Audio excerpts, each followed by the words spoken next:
হতে পারছি যার কারণে আমার সম্মুখে কিন্তু কিভাবে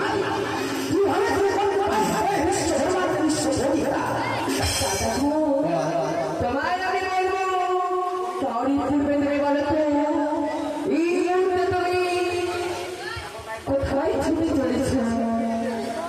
বলো দাদা, তুমি এবারে বলে কোথায় ছুটে চলেছ? চন্দ্রগ্রহের অনুষ্ঠান ওই চন্দ্রবাবু সভায় আছে একটা সুন্দর সন্তান জন্ম হয়েছে, তাই তো বিরোধে চলেছে নিষ্পাপ শিশুর ব্যাপারে পরীক্ষার জন্য।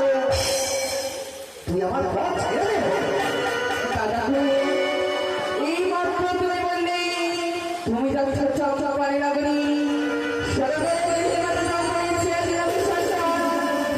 সেই নবসন্তানের দয়াতে লিখন মধ্যে তবে শোনো দাদা, আর আমি তোমার কাছে কেন ছুটেছি? কিসের কারণে এসেছে? তুমি যে লিখন লিখেছ নবসন্তানের দাদাকে, সেই লিখন লিখতে হবে দাদা। এই পথটা তুমি কথা কেন কেন কিছুতেই হতে পারে না ভক্তি। আমার কলমের বাড়িতে যা উঠবে আমি ওই নিষ্পাপ শিশুর ব্যাপারে আমি তবে তুমি পারবে না দাদা?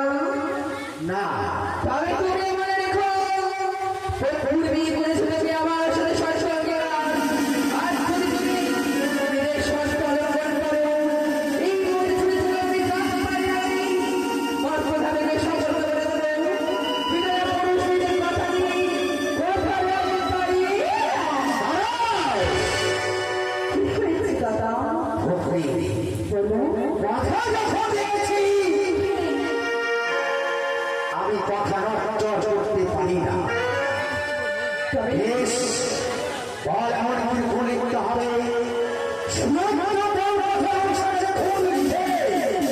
আমি করতে চাই এই বিশ্ব মাঝারে বিশ্ব শোনো দাদা, কি লিখন লিখতে হবে সেই বাচ্চারই দাদাকে।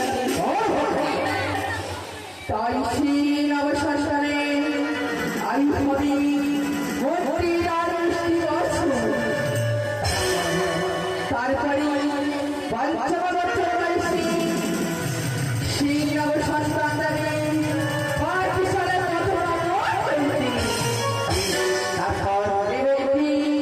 নবম বছর বয়সী সেই নবসন্তান কুড়িবেদার মামিনাকে আর তিনি দিতে হবে জানে দাদা ওই পঞ্চমাসী 27 দিনে আমি তারই শুভ পরিণয় সেই শুভ পরিণয়ের সময়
কি বলবো বললো তাই বললো তুমি তো জানো আমার ছেলেরা ছেলেরা সুখ বলেছে তাই আজ তোমায় যে কথা দিতে হবে এমন কি কথা নাম এভাবে জগতে জন্ম যখন মায়ের বড় আনন্দের হয় যে তাই উদ্ধার করে আমার ছেলে আমার কাছে যত আপন তার চেয়ে বেশি এখন তোমার কাছে কি বলছি না তুমি যদি সহ্য না করতে দেয় না তবে কি ছেলে আমার পৃথিবীর মুখ দেখতে পাবো?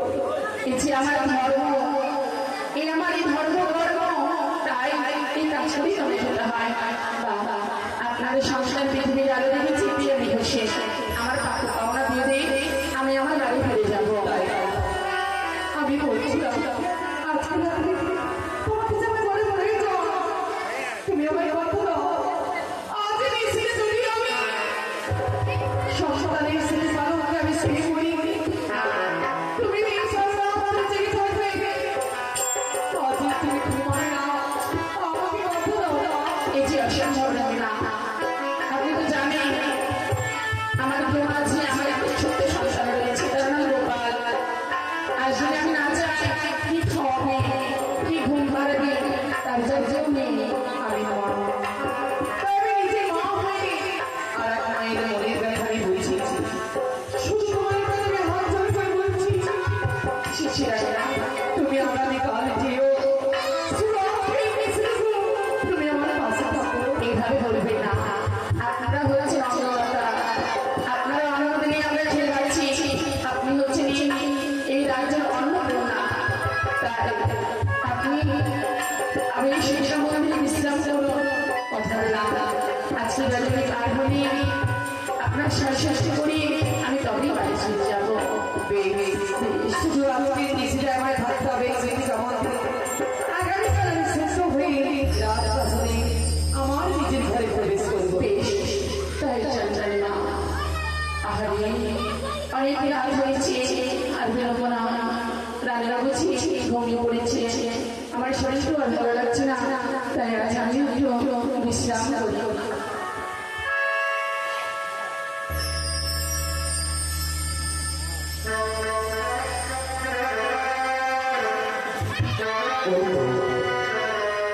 সশক্তি দেখা যায় চঞ্চলা শ্রীরাম প্রাসাদ আর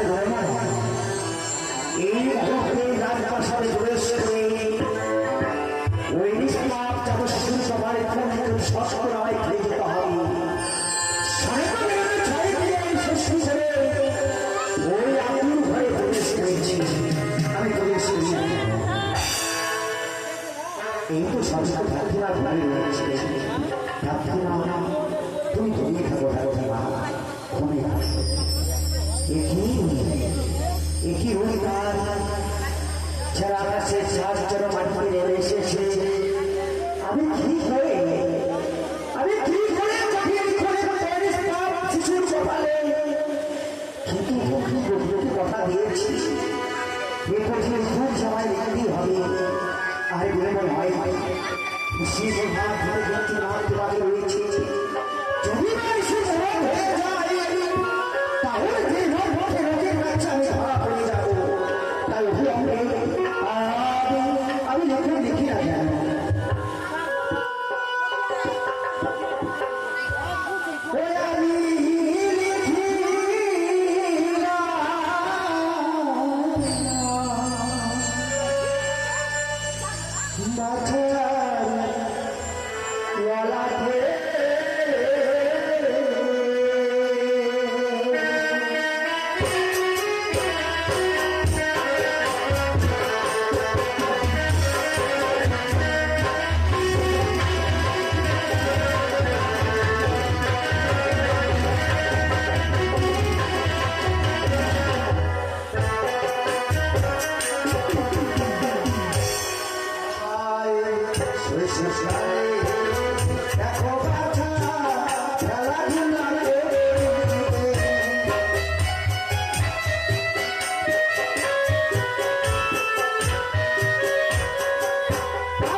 তাহলে জীবন পথে লোকের কাছে আমি ছাড়া পড়ে যাবো। তাই কেউ দেখা করতেই অভিনন্দে আমায় ফিরিয়ে দিতে হবে। আমি যাই না কেন, আমি ফিরে যাই।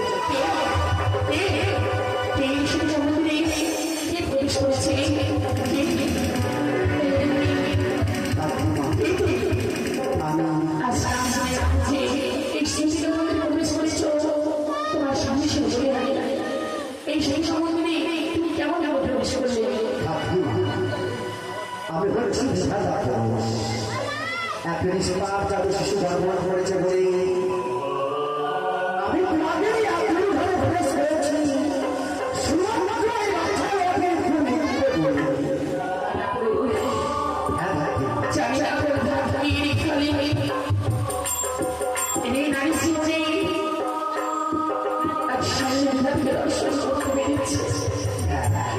এই অমগিনী আশীর্বাদ করি চিরসুখী হও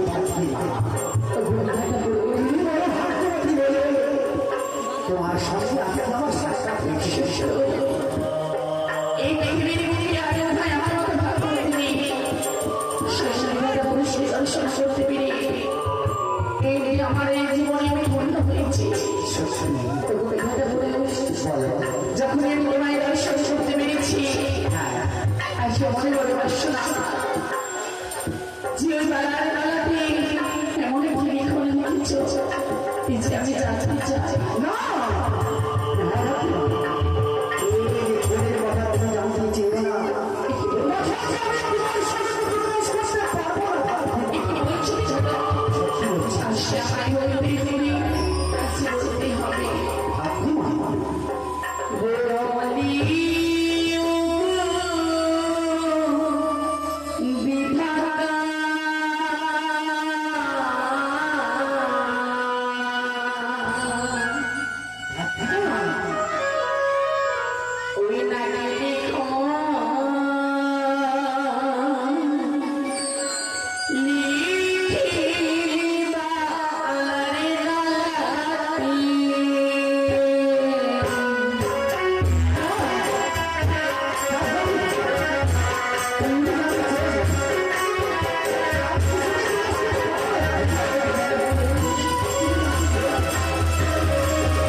কন্যার মুখে হাসি ছিল না, উনি তাদের মুখে আজ মারা শুনেছি, আজ মারা হইতে বঞ্চিত ছিল। তাই যখন ভগবানের অশেষ কৃপাতে আকাশের চন্দ্র নেমে এসেছে ভূমিতে, সেই সন্তান জন্মদিন বাড়ি পৃথিবীতে আমি বেঁচে থাকি না, তাই সেই ভূমি একে এক করে ওই ছয় ছয় পুত্রের মতো না, এই কথা যে আমি রাখতে চাই না, বলো না আমি কথা চল চল ঘুরি ঘুরি সেই রাজা কি কি করবি ঘরে এসেছে। এমনই ভুল লিখেছি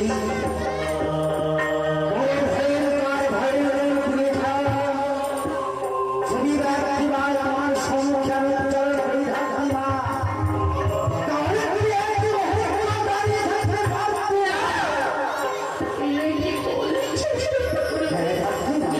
আর সেই বাংলা করে কিছুই কালারে ডালাতে যদি আমি এবার নিঃশ্বাসনী করি আমার এই পায়ের কালে ফেলে বসে মাথা সরে যাবে, বিনা মেয়ে বর্জন হাত হবে কি অসুস্থ কৃপা করে বলুন না, কৃপা করে বলুন না আমাকে কি করে রেখেছ। তুমি না বলবে সেই জায়গায় আমার সুযোগী বেলা বলে যাবে, ছোটনের পরে কাকে আজ সকালে আমার সামনে সামনে পৃথিবীর মানুষ তোমায় দেখতে পাবে, আমায় বলে বিদায় করে শোনালো এমন কি করে লিখেছ। তবে শুনুন বড় ভাই, আমি ওই সীমার শিশুর ব্যাপারে কি আমরা লিখেছি তুমি গল্প শুনুন শৈশব বলে বাচ্চা খেলাধুলা করিবে, পঞ্চম বৎসরে বাচ্চার সাথে পাঠশালায় লেখাপড়া করবে। হ্যাঁ রাজার পুত্র পড়াশোনা করার মুশকিল আর কি লিখেছ বিধাতা? আর কি লিখেছি তার বাড়িমাকে হরণ করতে। হ্যাঁ এই জীবন লজ্জারে কথা, সত্যি তাই। তারপরে সে কি করবে? 11 বছর 55 মাস সাতাহাতে ওই বছর বিবাহ হবে। বিবাহ শেষে বছর ষষ্ঠী ওই বর্ষা বিষাক্ত হইবে, ওই বিদ্যার শিশুকে হইবে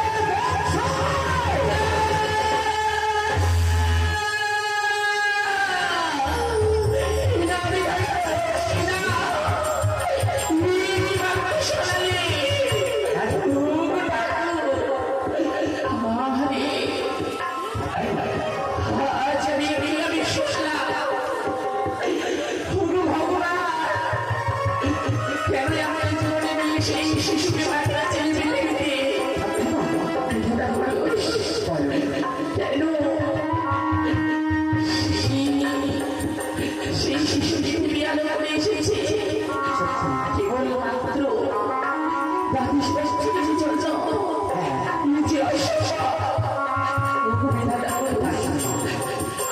আমি কি কথা বলি আমার বয়স হয়ে গেছে, পৃথিবীতে আর গর্বনি আমি বাঁচবো, এই জীবন আমি আর চাই না।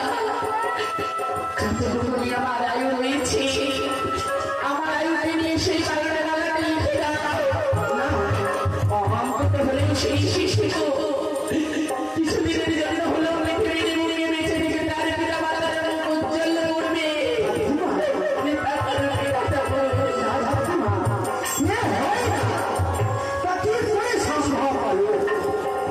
আমার কলমে কালিতে যা উঠেছে আমি সেই বিষয়ে শিশুর ব্যাপারে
জাগিয়ে প্রভাত হয়ে যা আজ আমার রানী মানে ছয় ষষ্ঠী তাই তাই জাগিয়ে দেব রানীমা ও রানীমা রানীমা যে দেখো আজ যেন প্রভাত হয়ে গেছে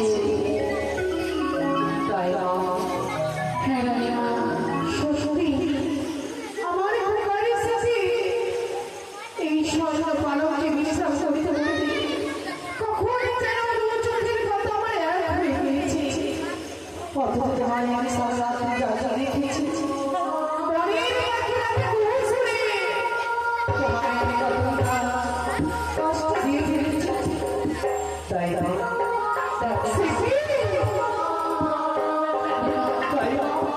তোমার চোখে জল আমি বুঝতে পেরেছি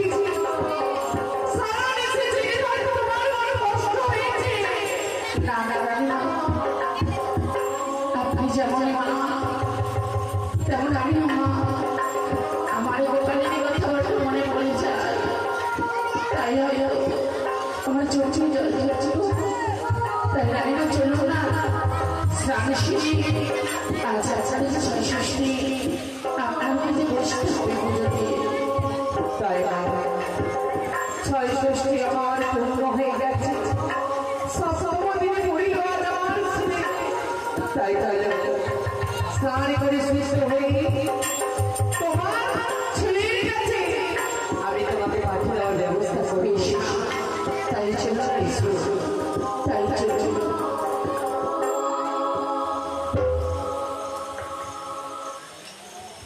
এরপরে আমি দেখতে পাবি যাকে বলা হয় পাওয়া আজ কিছু কিছু মানুষের মনোরঞ্জন করার জন্য আজ আমি